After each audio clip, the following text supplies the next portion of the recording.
Hello students, let's discuss about the Russian Revolution. The Russian Revolution started in the year 1917. This particular date is very important.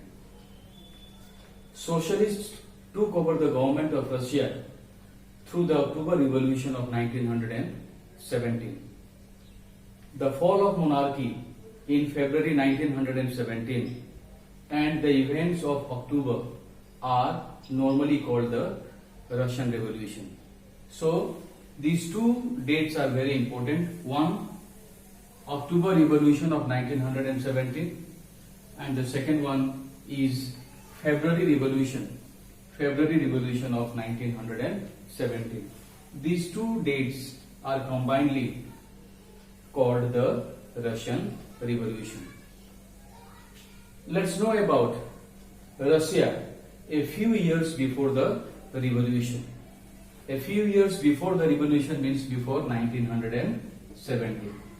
What was the social, economic and political conditions of Russia before 1917?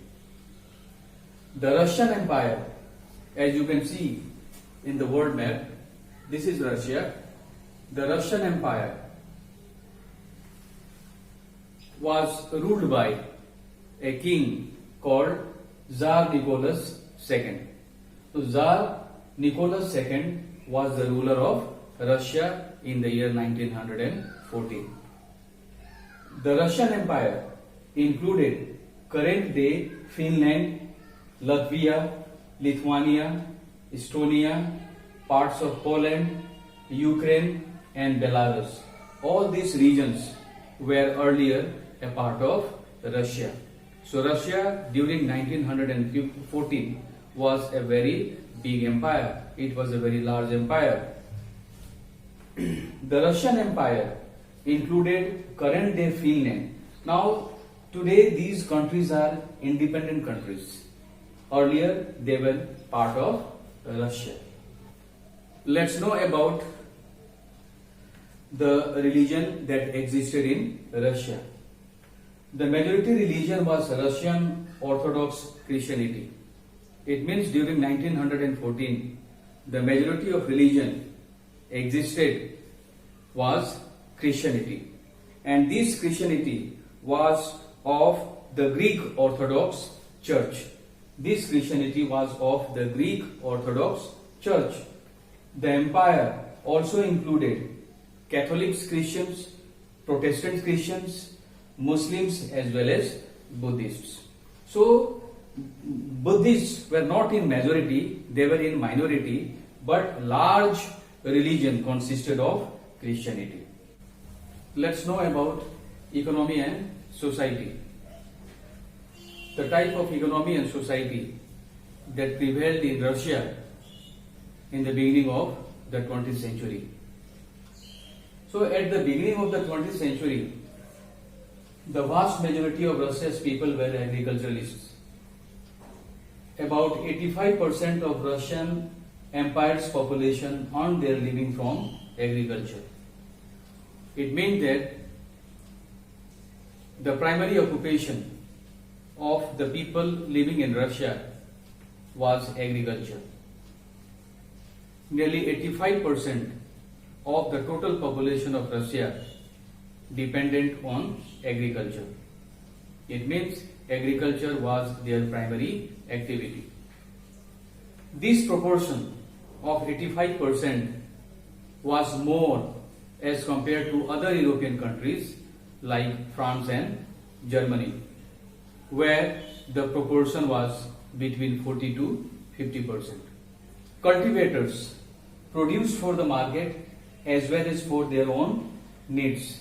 It means that agricultural production was carried out by cultivators mainly for selling in the market as well as for their own consumption. Industry was found in pockets. It means that the industries in Russia at that time were very few.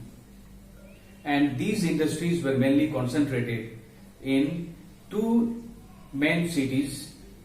One was called St. Petersburg as you can see here. The first one was called St. Petersburg and the second one was called Moscow. This is the map of Russia. So the concentration of industries was mostly in St. Petersburg and Moscow. Craftsmen undertook much of the production. People who were involved in different activities were called craftsmen, and these craftsmen undertook much of the production. It means that much of the production was carried out by the craftsmen. Coal and iron and steel industries were prominent industries. At the beginning of the 20th century, production of coal and the production of iron and steel was carried out at massive scale. It means that these were the two main prominent industries at that time, coal and iron and steel industries. Most industry was the private property of industrialists. Most of the industries were under the control of private ownership.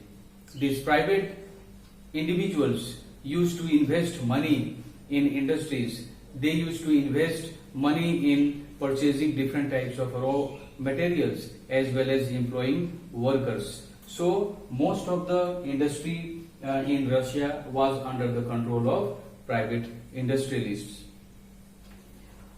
In crafts unit and small workshops, the working day was sometimes 15 hours compared with 10 or 12 hours in factories. The craftsmen who were working in different crafts workshops, they used to work for more than 15 hours per day. Means per day their working hour was 15 hours. But this was less in factories, where the workers used to work only for 10 to 12 hours. But this was still, the working hours was still much higher. These workers working in different workshops and industries, they demanded to reduce the working hours, and their demand was that the working hours should be reduced to 8 hours per day. 8 hours per day. Now, workers were a divided social group. Some had strong links with villages from which they came. Many of the workers, they migrated from the rural areas to the urban areas, where they could not find job easily. So they were very much attached to their village areas also. Means during the working days, they used to work in factories and industries, and once the work was over, they again moved to their village area. So most of the workers had a great attachment with their villages also. Now you see, workers were divided by skill. There was division of work. Workers were divided by their skill. A metal worker of St. Petersburg recalled, metal workers considered themselves aristocrats among other workers. Means those people, those workers who were skilled and expert in doing different types of handling machineries, they used to treat themselves as superior. They used to consider themselves as superior, and they did not want that they should be mixed up with other ordinary workers. So there was division of work. The workers were divided on the basis of their skill. Some of them were skilled workers, some of them were unskilled workers, and the workers who were engaged in metalworks, they used to consider themselves as superior and aristocrats. There was division of work in the form of dress also. Means the people were identified with their dresses also. Means the ordinary workers who used to work in factories used to wear different types of clothes, and the operators of machines who were involved in doing different types of machinery production used to wear different types of dresses. So the workers were divided not only on the basis of their skill, but they were also divided on the basis of their dress they used to wear.